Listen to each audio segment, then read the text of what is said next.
Ah! No one needs to see that. Well, not until Halloween anyway. This is another prop I've got.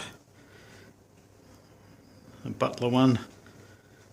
And normally it's either try me button or some sort of sound activation, I guess, but that's pretty useless. So of course I modified it. We'll go in and have a look. It's got the guts hanging out there. So here's a another one of those little receiver modules, RF receiver modules, 4-channel ones. This time I've put a 4-way dip switch on it and a little optocoupler, because this one I couldn't do the transistor trick with this one, simply because neither of the try-me buttons are the same potential as the negative battery terminal, so which my last one relied on that being the case. So the optocoupler sort of isolates that and gives me a little isolated output so that it doesn't interfere with the prop. You could still have the try-me and the other functions working, but I've disconnected that. So that's pretty much all there is to it. The rest of the guts of it is up in there. It's a bit hard to see.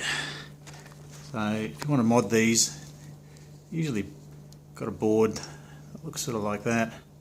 Again, I've rewired the battery so that it's in series with the switch on the back, because the little receiver module there draws a few milliamps, and if you left it in the original circuit the way it was, the batteries would run flat after a while, so you'd have to keep removing the batteries. So this way you just switch it off via the actual switch up there, and that actually reduces the current draw to 0. It's definitely off. So sorry about the shaky camera work. So again, just got the remote.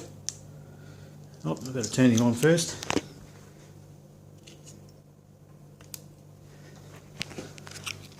Turn it on.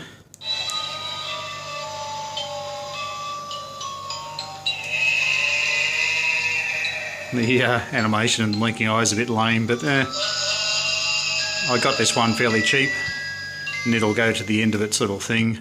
Or if, because it's operating on the try-me circuit, I can press it once to start it and press it again to stop it. So each alternate press. So that may be useful for other props and whatever. Otherwise just leave it, just one press and leave it till it finishes by itself.